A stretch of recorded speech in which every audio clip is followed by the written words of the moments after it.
Bienvenidos a Bonita Radio. Esto no es un cuento, esta es la verdad.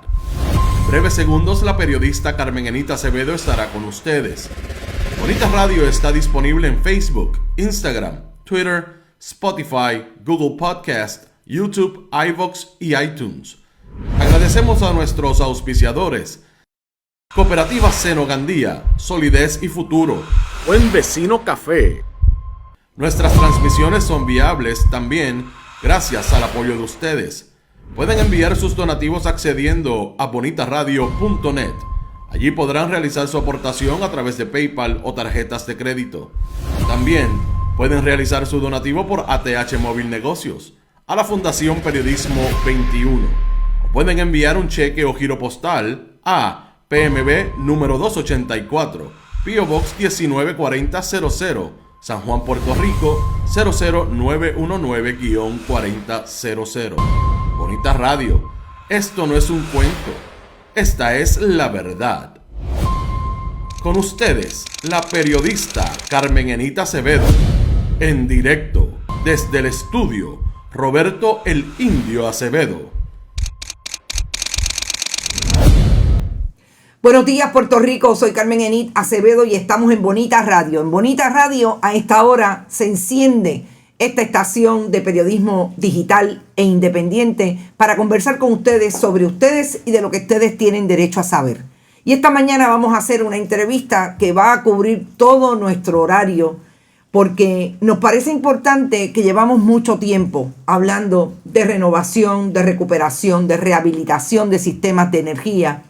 Y la semana pasada vino a Puerto Rico la que yo llamo la síndico, la persona que puso en sindicatura o que va a dirigir la sindicatura del proyecto de rehabilitación y transmisión de la transmisión y distribución de energía en Puerto Rico, que en este momento está privatizado por Luma Energy. Y esa es la secretaria Jennifer Granholm.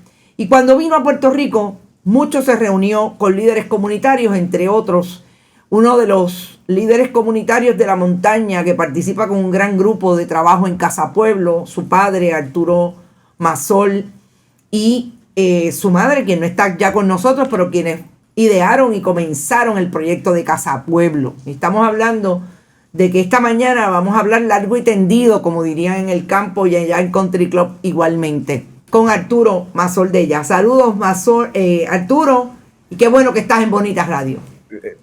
Me encanta estar acá de vuelta en Bonita Radio, así que un placer y un honor poder compartir contigo hoy. Gracias por estar disponible. Mira, yo quiero hablar contigo, te dije que quería hablar de esa visita de Jennifer Granholm, de esa conversación que tuvo con ustedes, de cómo ustedes le presentaron el modelo energético de la montaña. Yo quiero llamarlo la montaña porque Casa Pueblo es esa gran puerta de entrada al gigante dormido puertorriqueño. Todo lo que ustedes han hecho, que no empezó necesariamente con un proyecto de energía, pero sí con un proyecto de lucha para mantener comunidades vivas.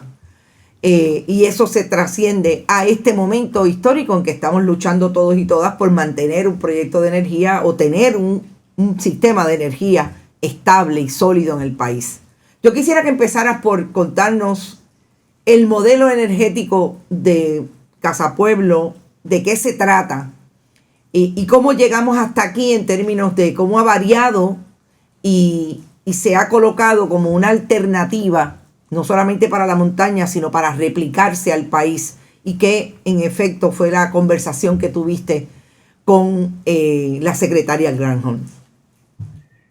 Mira, Casa Pueblo es un proyecto de autogestión comunitaria, como bien dices, allá en la montaña. Estamos tratando de despertar a los adormecidos, incluyendo al gigante dormido emblemático de esa zona. Y en nuestra autogestión, la misión es romper los modelos de la dependencia. Y uno de los grandes dependencias que enfrenta el país es su vulnerabilidad o de una conceptualización de un modelo energético basado en la quema de combustibles fósiles, petróleo, gas y carbón, en unidades centralizadas donde la relación de poder es unidireccional, desde la generación y la gente como consumidora. En el 1999, cuando estamos manejando el Bosque del Pueblo, tras una lucha de defensa en contra de la minería, ahí comenzamos entonces a proponer alternativas porque la agenda energética era la amenaza principal a la conservación de la diversidad biológica. Instalamos un sistema solar de 5 paneles muy humilde. No era costo efectivo de acuerdo a los economistas, pero fue la inversión más importante de Casa Pueblo porque nos permitió experimentar, tratar, hacer el ajuste cultural y en ese proceso modernizarlo a través del tiempo. Y nosotros hemos hecho la transición energética que aspiramos para el país, lo hemos vivido en Casa Pueblo. Así que en el 2017 ya producimos más energía de la que consumimos y eso para la casa, para la radio comunitaria, Radio Casa Pueblo, como un modelo de autosuficiencia energética con responsabilidad planetaria, donde la generación de la energía es en el punto de consumo, donde se usa, en el techo de la casa. Y de ahí la haces invulnerable, la proteges de esos problemas con terremotos en la generación o los problemas con las líneas de transmisión y distribución. Previenes esas consecuencias y además de eso, la riqueza, el bienestar, el beneficio de producir energía como una actividad económica se retiene en Casa Pueblo y ese es el modelo que estamos impulsando. Producir energía en el punto del consumo, democratizar la generación, invertir el rol de poder en términos de quién genera y quién consume y de esa manera mejor vivir, mejor preparado para eventos de crisis y cambiar este modelo que ya es obsoleto del siglo pasado y que no le hace bien a nuestro pueblo. Yo quizás te voy a hacer una pregunta que es para Casa Pueblo, pero obviamente tiene una segunda pata si lo podemos hacer. Si los residentes de a pie, si las personas que, como tú dices, en el punto del consumo, pueden desligarse totalmente de la Autoridad de Energía Eléctrica /Luma. En el caso de ¿ustedes lo hicieron así o todavía queda ese contador ahí que le tienen que pagar algo a la autoridad? Bueno, en el caso nuestro, Luma nos debe dinero porque nosotros producimos más energía de la que consumimos. En términos de energía renovable, uno puede pensar en múltiples configuraciones. Así que no hay una sola solución. Quizás si estamos remoto, uno quiere estar completamente independiente. Puede haber configuraciones híbridas. Puede haber configuraciones que la intención es bajar consumo, o sea, generar con el sol y hacer el aprovechamiento de lo más que se pueda, y la autoridad como la energía alterna de resguardo. Y entonces hacer el mayor aprovechamiento de energía solar. La capacidad de almacenarla, o sea, el tener baterías para almacenar la energía y poderla utilizar en otros momentos, es el componente más vulnerable, más costoso de la configuración. Claro. Y es uno que uno no quiere utilizar en días normales. Así que en el caso de Casa Pueblo, producimos más energía de la que consumimos, se la damos a la autoridad por el día. Por la noche, la autoridad es nuestra batería.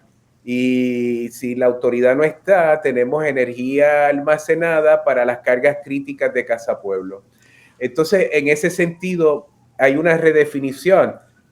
Claro. Es Casa Pueblo, el país, en lo que nosotros proponemos, definiendo a la autoridad de energía eléctrica pública o privada que necesitamos y no la autoridad definiendo al país.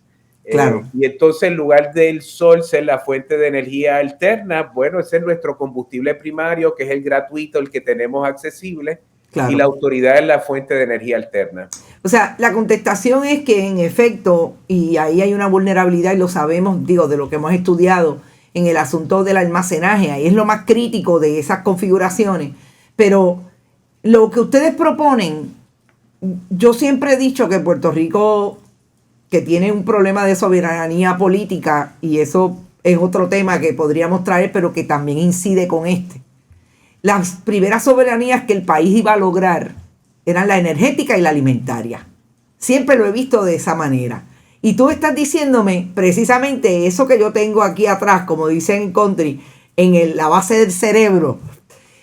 Precisamente lo que ustedes proponen es que esa soberanía que nosotros quisiéramos para mantener un sistema estable empieza en ese punto de consumo que es en el país, utilizando esas energías que son gratuitas. Mira, nos han dicho siempre, Carmen Enid, que no tenemos recursos naturales, que Puerto Rico no se puede autodeterminar y energía es la capacidad para hacer trabajo. Entonces, si energía es la capacidad para hacer trabajo y no teníamos los recursos propios de petróleo, gas y carbón, que de hecho son malísimos para el planeta, provocan cambio climático, calentamiento global, ahora tenemos abundancia de sol, de viento, tenemos agua, tenemos suficientes combustibles naturales, renovables para potenciar al país.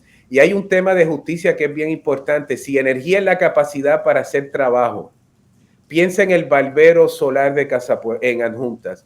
Ese barbero, antes de producir su propia energía, 1 día y medio de su jornada mensual era para pagar la energía. De su actividad productiva, que es recortar, es un modelo extractivista, es un modelo colonial, el modelo de combustibles fósiles centralizados, es un modelo de esclavitud, 1 día y medio para pagar de lo que trabaja. Piensa en el panadero, en el de la pizzería, cuánto pan tiene que hacer antes de hacer disfrute de 1 centavo de su actividad productiva. Así que producir energía es para la autodeterminación, es hacia un modelo que nos acerca hacia mayor democracia en términos de la generación energética y quien se beneficia de poder producir la energía para las actividades productivas y para el vivir de un pueblo. Así que es fundamental abordar este tema y romper la dependencia de combustibles fósiles. Cuando ustedes empiezan a moverse, que del 99, la gente pensaría que 15 años es mucho.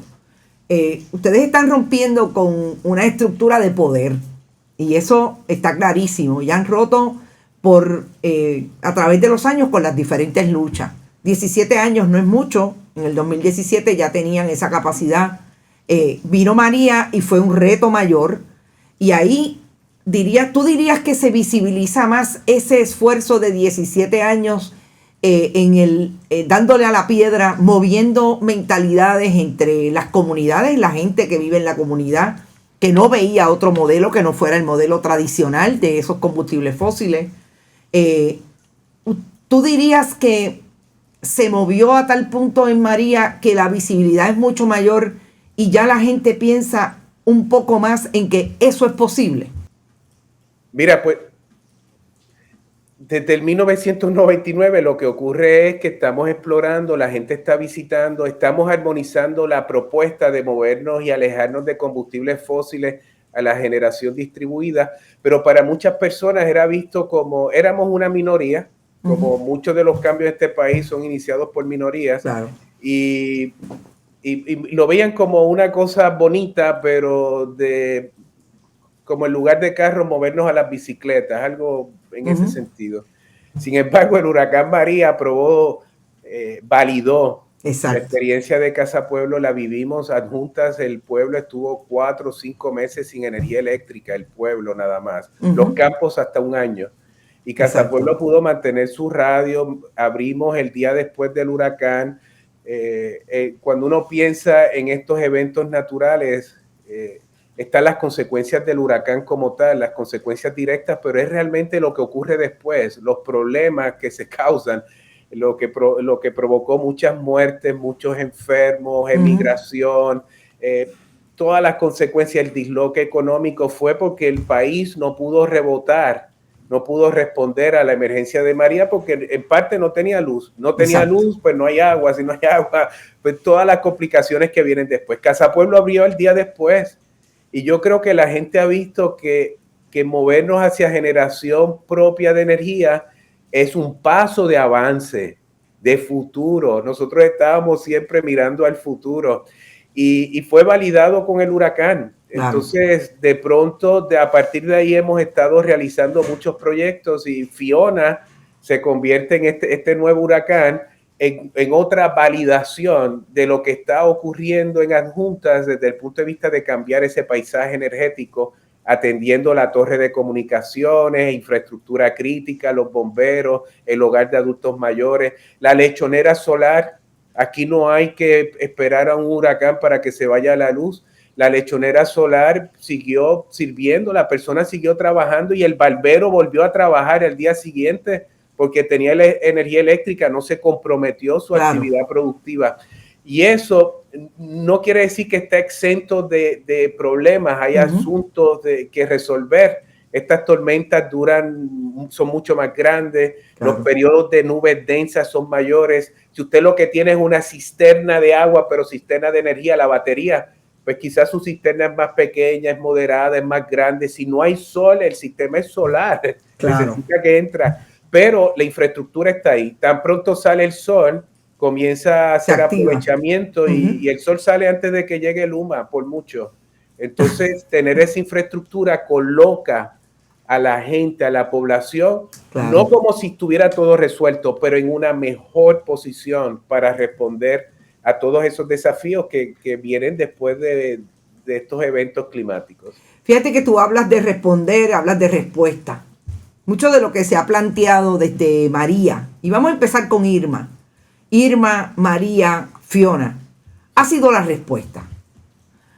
Cuando hablamos de esa capacidad de uno asumir el control desde las comunidades, de lo que va a pasar en el entorno, ya tú miras la respuesta de la comunidad.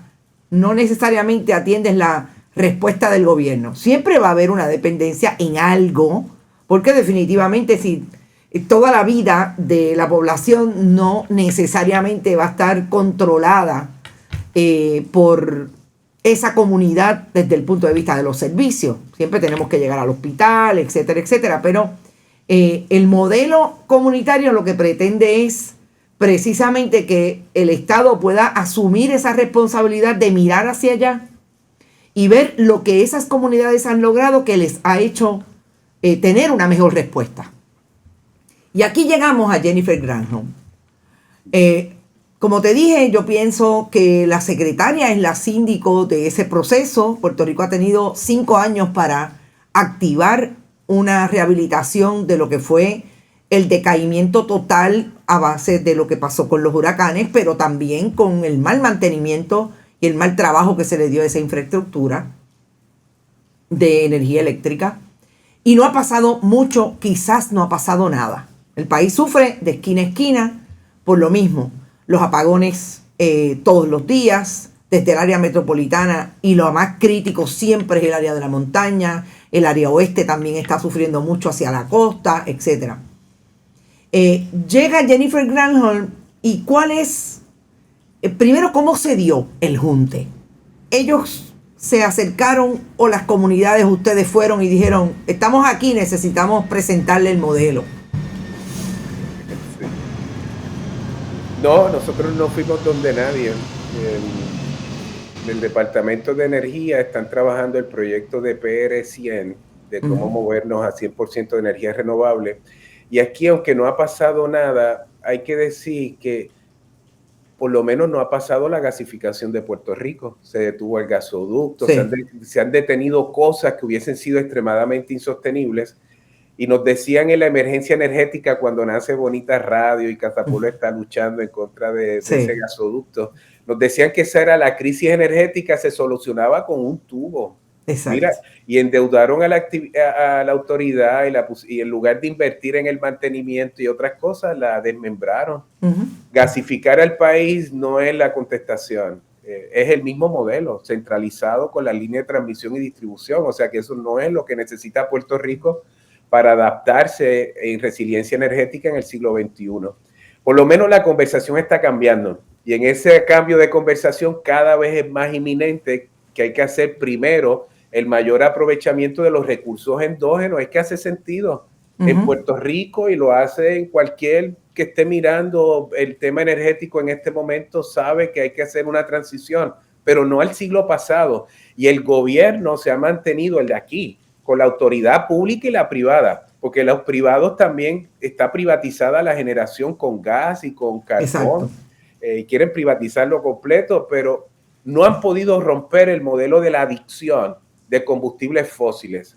Claro, ese modelo de la adicción es un monopolio de explotación, como explicaba, ¿verdad? Es extractivista de las actividades productivas del país. Sin embargo, ahora se está hablando de energía renovable y Casa Pueblo tiene un expediente que se comunica y es transparente, porque la idea es que sirva de referente los atributos, sus limitaciones, qué cosas, temas se pueden abordar, si funciona bien. Esas experiencias las tenemos. Claro. Y del Departamento de Energía, de 2 de los laboratorios nacionales, de 6 que están trabajando en este proyecto de PR100, de ahí es que nace la invitación, un poco por debajo del radar, porque acá cada vez que hay algo así, torpedean, no quieren que las comunidades se manifiesten, pero es un poco con sentimientos encontrados, porque uno quisiera decir, no, mira, me invitaron de aquí para que le presentemos a la secretaria. No, pero tiene que venir del lado de la secretaria, que es la que está asumiendo un rol ahora protagónico en el tema de la reestructuración del sistema eléctrico, de donde nace la invitación, porque todos los mensajes que salen de Puerto Rico después de estas tormentas son los fracasos, pero son los fracasos del gobierno. Exacto. Que la austeridad y todas estas cosas no funciona, está colapsado. Y hay apariencia de democracia y hay apariencia de gobierno, pero aquí hay un desgobierno, aquí nadie manda, todos tienen ideas distintas.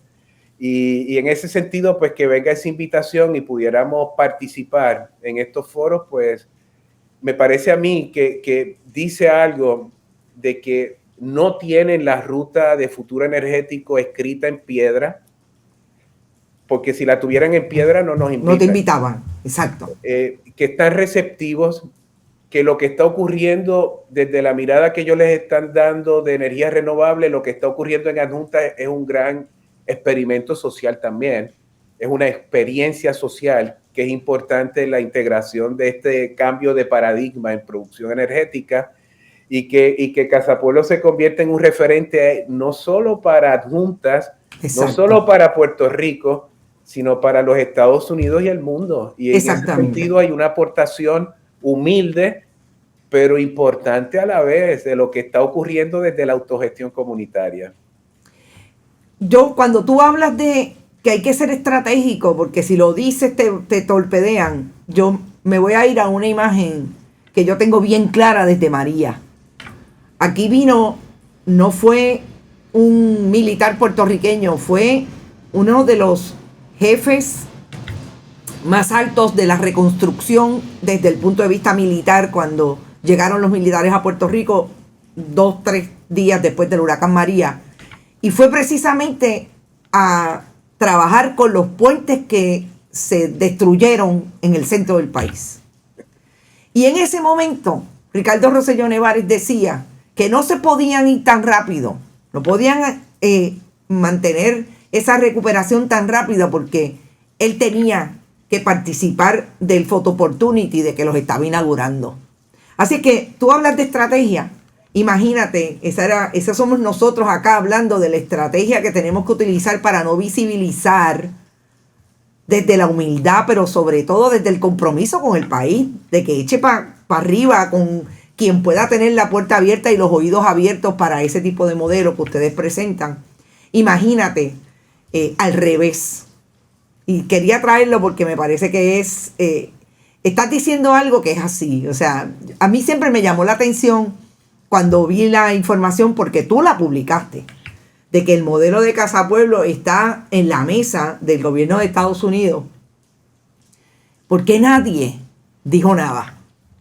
Pero hablando contigo, yo me lo imaginé, pero hablando contigo lo tengo súper claro, porque pues yo he hecho estrategias de comunicación y si tú fueras mi cliente, te decía, ni se te ocurra decir que te avisaron del Departamento de Energía, porque entonces sí te digo yo que no entras por la puerta. Pero ahora yo quiero que tú nos narres cómo te fue. Primero, quiénes más participaron contigo. Entiendo que habían otros líderes comunitarios, pero ¿cómo fue esa conversación con Jennifer Granholm? Sé que estaba su equipo de trabajo, ella vino con 3, 4, 5 personas, que me imagino que también son parte de ese staff que maneja los laboratorios, etcétera. ¿Cómo se dio esa conversación y hasta dónde llegaron con la secretaria?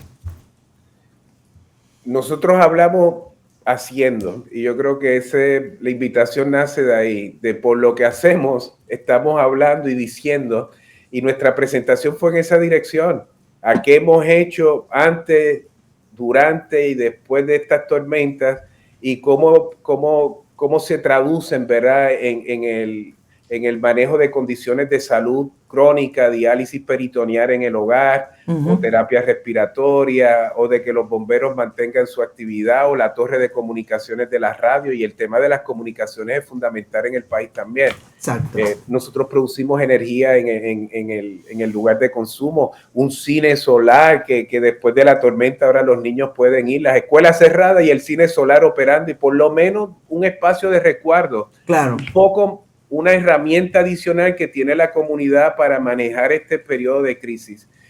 En esta reunión también participó el doctor Eduardo Lugo, que es profesor de psicología de la Universidad de Puerto Rico en Mayagüez, y que trabaja con comunidades vulnerables en Peñuelas. Sí. Estuvo el director de conservación Conciencia, estuvo la doctora Gloria Amador de la Alianza de Salud de la Montaña, abordando estos temas. Y tengo que decirte que en el caso de este encuentro hubo casi 2 horas para 2 paneles, intercambios. Tuve la oportunidad de presentar a cabalidad, o sea, tenía 10 minutos, había que ser eficiente, pero claro, muy visual, A, B, C, y aquí es lo que esto pasó, y así manejamos este tema. Estas fueron las limitaciones en esta instalación. Mire, la batería en este caso es muy pequeña para las condiciones crónicas, pero es un tema de ingeniería, claro, porque hay que poner un cisterna más grande y lo resuelve, pero la generación está ahí. Bueno, todos estos temas, muy directo a ella, así que había mucha gente en la mesa, habían de los laboratorios nacionales, la gente que vende paneles solares, la gente que está, que tiene los colmillos también muy afilados, ¿verdad? Claro. En estos temas. Estaba Josué Colón de la Autoridad de Energía Eléctrica, o creo que Omar Barrero, yo no sé quién es, pero pienso que allí. Había otra gente también de comunidades, Ruth Santiago, de allá de Salinas.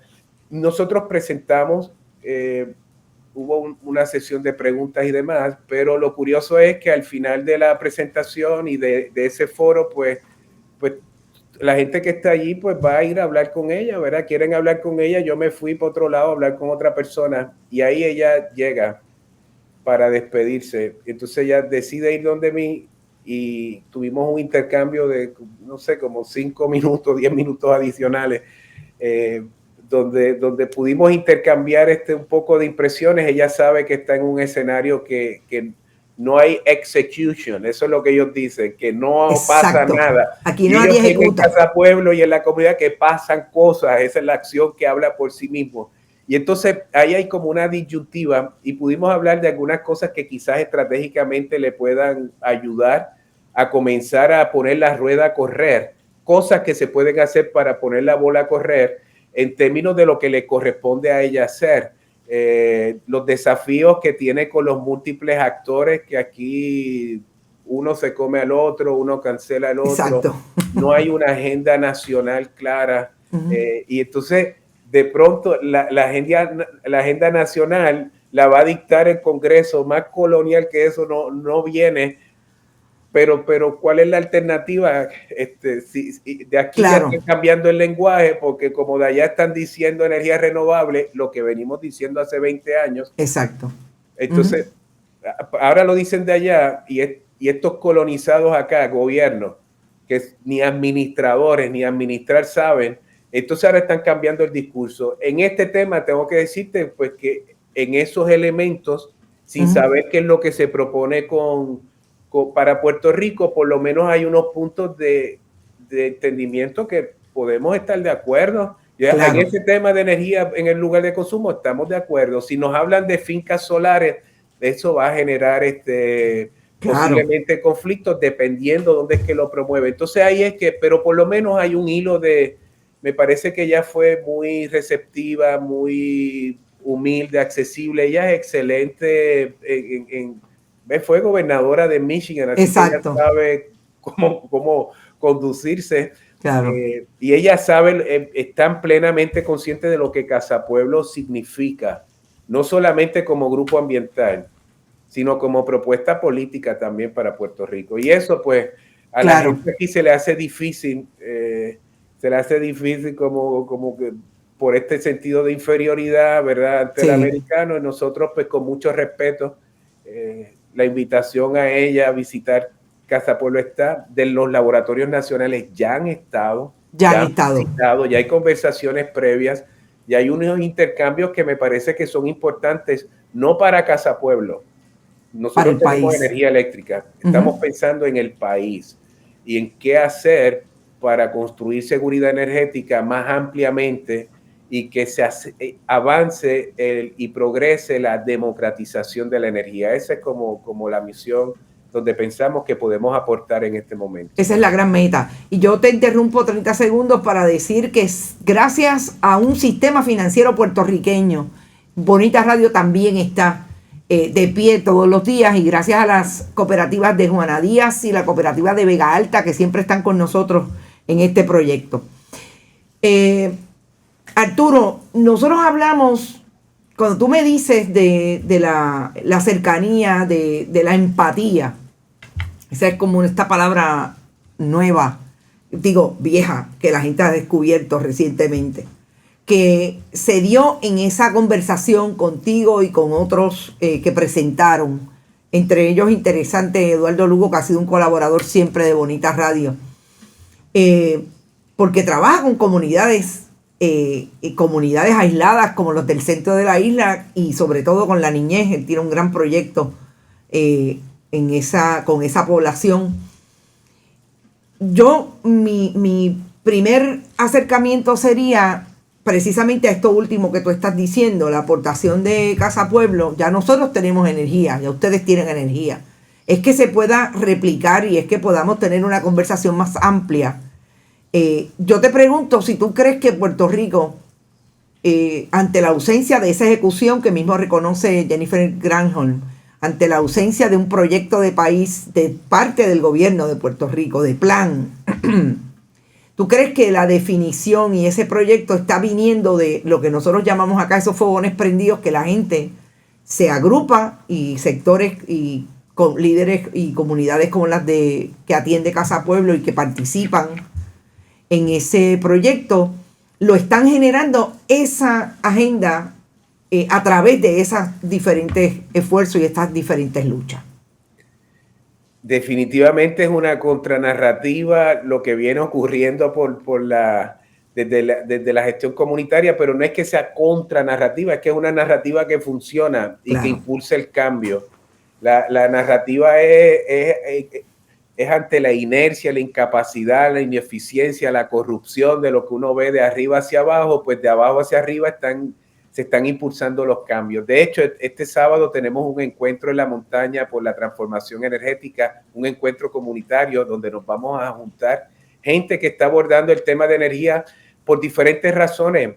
Ninguna de las comunidades son empresas energéticas, es que la energía es parte para la seguridad alimentaria, el otro en el tema agrícola, el otro de energía para potenciar las bombas que necesitan para los acueductos comunitarios, energía para la activación económica, para establecer modelos de desarrollo sustentables alternativos a este depredador que vivimos, modelo económico depredador que vivimos aquí en el país. Ese junte lo vamos a dar, lo vamos a tener en adjuntas, y me parece a mí que ahí es donde hay una gran fortaleza. Es como, y Eduardo Lugo estableció con mucha precisión el sentido de urgencia, la importancia de construir estos modelos de seguridad energética, porque se traduce en el bienestar y en la vida de la gente. Pero además de eso, pues estamos hablando de que desde las comunidades están surgiendo estos modelos, estos referentes que realmente impulsan el cambio.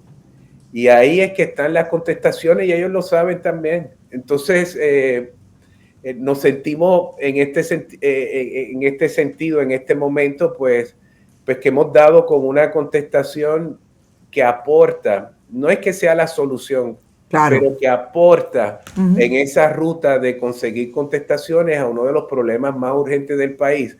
Fíjate que uno de los problemas más urgentes, más significativos, más dramáticos, más repetitivos, que está prolongado, de mayor explotación, de arriba hacia abajo no ha habido contestación y sin embargo el poder social representado en este país es la ruta de cambio. Y si eso es para el problema más, uno de los problemas más urgentes, uno pudiera pensar en que podemos abordar otros temas que son fundamentales para el país, que el gobierno no muestra respuestas.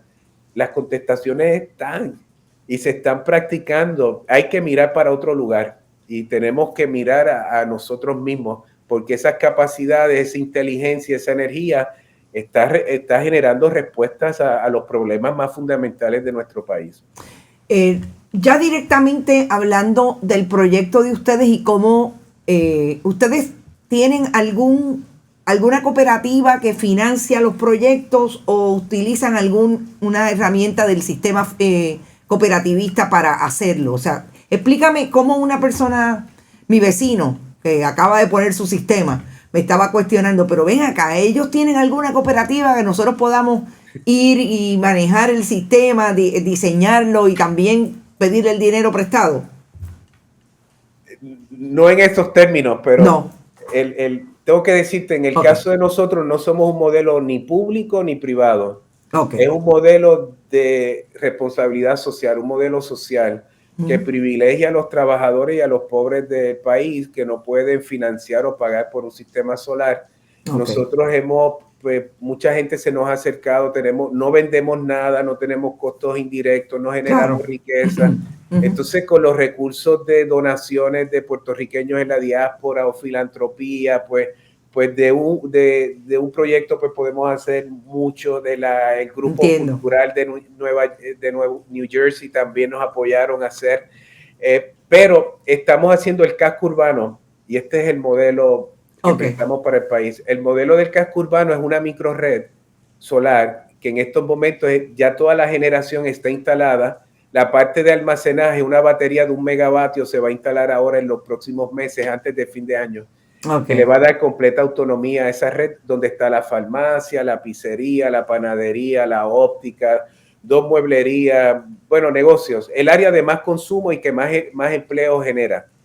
Ellos van a pagar por la energía. El sistema eléctrico se está estableciendo en el punto de consumo en configuración de microred y ellos van a pagar por la energía. Esa energía, ese dinero que ellos van a pagarse a ellos mismos, organizado como Asociación Comunitaria de Energía Solar Adulteña, ese es el grupo de comerciantes y dueños de negocios, que va a recibir la infraestructura energética, pasarle la infraestructura a la gente, a las comunidades, no a Luma. No es invertir para hacer a Luma más fuerte, no, vamos a invertir para hacer las comunidades y la gente más fuerte, y que sean dueños y custodios de la infraestructura.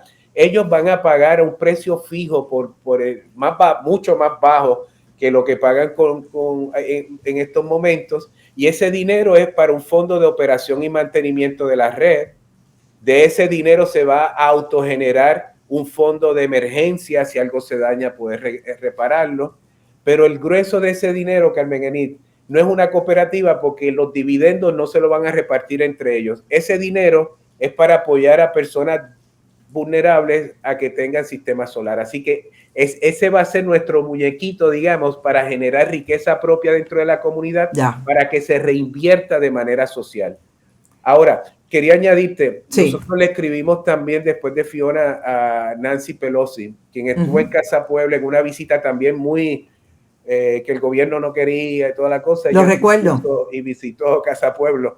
Le escribimos recientemente porque algo tiene que ocurrir. Y yo no hablo de que esas asignaciones sean una reparación. Puede ser una reparación colonial. Uno pudiera ver estas asignaciones de otra manera. Pero una de las propuestas, hablando de la cooperativa de Vega Alta y del sector cooperativista, fue que en lugar de dárselo al gobierno, se lo dieran a las cooperativas. Y que las cooperativas pudieran manejar, que están en los pueblos, pudieran manejar eso como si fuera un préstamo, pero en lugar de prestarlo te lo voy a dar.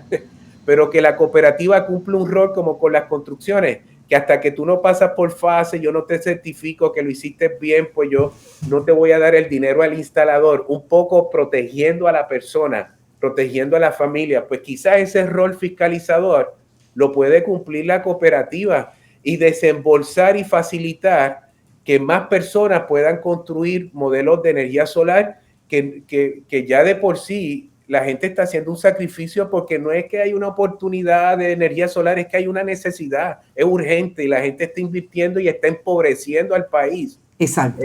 Pero si podemos apoyarlo, darte la mitad de lo que cuesta, el 100% de lo que cuesta, si no puede, eso va a ayudar el desarrollo, a atender la pobreza mientras se construye seguridad energética y el sector cooperativista pudiera cumplir un rol. Nosotros hicimos ese acercamiento a Pelosi, lo hemos estado planteando como un modelo alterno donde se active el sector cooperativista a todas estas agencias de gobierno, que hay una burocracia, que hay unos costos indirectos terribles, donde hay muchos intermediarios que lo que están buscando son contratos y que alimenta la corrupción. Entonces, los famosos acuerdos o contratos de administración que finalmente se van por ahí los chavitos y no llegan a la gente. Te pregunto, ¿estos son los 5,000 millones que se están proponiendo que lleguen para comprar, a crear sistemas de placas solares? Después de eso, de la oficina de Grijalba, hay una propuesta para que el Departamento de Energía asigne otra cantidad adicional. Yo creo que Vivienda Federal tiene de los que están asignados a energía. Uno dice, pero ¿por qué se los van a dar a Luma? ¿Por qué no invierten una parte de ella a fortalecer la red? Porque mira, si esto es fortalecer, si algo hemos vivido en las últimas semanas es que estamos finitos en la generación y hay que bajar el consumo porque si las centrales privadas son las que se han ido desconectando, que están teniendo problemas. Oye, si la gente está produciendo energía propia, quiere decir que si se va a ese, no importa, porque hay una aportación con energía solar desde las casas distribuida que reduce la demanda energética, que el excedente está alimentando la red. Si hay más participación en ese sentido, la red va a ser más sólida, va a tener, tiene las centrales, pero tiene que pensar que todos estos espacios colectivamente en estos momentos aportan durante el día más de 300 megavatios. Se está generando por el sol en lo cotidiano. Entonces, hay que como replantearlo. Es decir, mira, vamos a incluir, no como un colateral, vamos a incluir dentro de esa ecuación energética del país para resolverlo que la generación distribuida, descentralizada, es parte fundamental de esa configuración, no como un problema, porque ahora mismo para la autoridad y para Luma es un problema porque energía que nosotros produzcamos es energía que no nos facturan y que no va a su modelo de generar ganancias en su estructura. Pero eso no es para el bien del país, eso es para el bien de sus carteras y esos acreedores. Nosotros tenemos que pensar en el modelo energético para el bienestar, no solamente del servicio, sino del bienestar económico y de desarrollo del país. Por eso la importancia de democratizar la generación energética. Ya nos tenemos que ir, pero como colofón, no para terminar, porque la conversación sé que va a continuar en algún otro momento. Arturo, ¿te parece que la gente en Puerto Rico, ya sea por la necesidad, ya sea por lo que estamos viviendo, no solamente en el sector de energía y en ese servicio esencial, sino en otros tantos servicios esenciales, educación, salud, está lista para generar esos cambios independientemente de esa mirada siempre de que no nos movemos?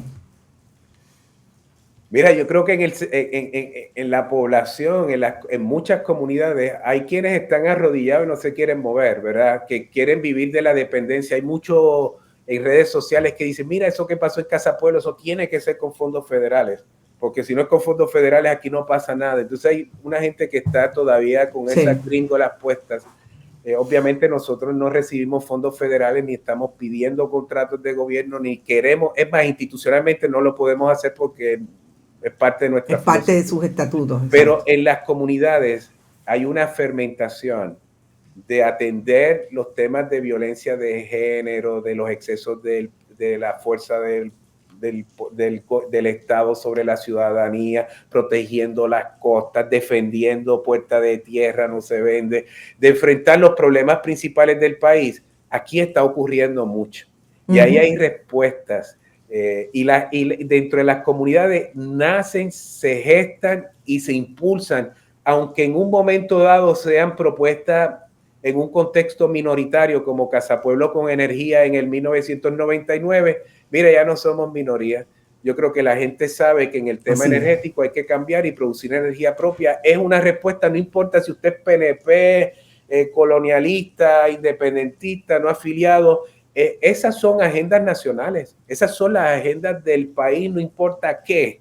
Proteger las aguas, proteger las costas, proteger los recursos naturales, que el gobierno no haga abuso de la gente y de su poder, de que podamos producir energía propia. Ahí está la agenda no partidista, es la agenda colectiva de un país que puede proponer alternativas a esta condición colonial, a esta condición de un gobierno colapsado que no funciona, y para atender otra vez la agenda urgente de nuestro pueblo. Te agradezco mucho este espacio, Carmen Enit. Gracias a ti. Que podamos compartir en el futuro también. Y vamos a compartir en el futuro porque hay mucho de qué hablar. Gracias muchas, de verdad. Y aquí siempre a tu orden para ese súper trabajo que están haciendo allí en Casa Pueblo. Bueno, nosotros nos tenemos que ir, pero yo quiero darle hacer un comentario de esta entrevista que tiene que ver con ese planteamiento de Arturo Masol y todo su grupo y todo el grupo que está allí trabajando. Tiene que ver con el final de esa pregunta. ¿El país está listo? ¿Somos más los que queremos un país diferente? ¿Somos más los que hemos pensado desde nuestras diferencias y desde nuestras diversidades, pero sobre todo desde nuestras trincheras, que podemos hacer algo para que el país tenga futuro? Lo lograron las comunidades que se acercaron, están cerca y a veces otras lejos de Casa Pueblo, pero que comparten esa visión de que la soberanía puede ser energética, la soberanía puede ser alimentaria, de que tenemos que conversar con incluso el que ideológicamente pensemos que es el que está administrando la colonia. Podemos conversar con esos que llegaron desde esos recintos de poder en Washington y en diferentes sectores para atender y escuchar cómo lo logró la montaña y cómo logró Casa Pueblo tener un modelo energético diferente totalmente de energías renovables. Así las cosas, nosotros nos vemos, nosotros vamos a seguir esta conversación. Recuerden que ahí está Casa Pueblo con página web, con la posibilidad de que usted llegue hasta allí, si puede llegar hasta allí, comunicación, su radio, toda la información desde esas comunidades y Casa Pueblo están ahí disponibles para el país. Nos fuimos, gracias por estar, recuerde, vaya a todas nuestras plataformas y siga conectado a Bonita Radio. Compartan. Nos vemos hasta la próxima.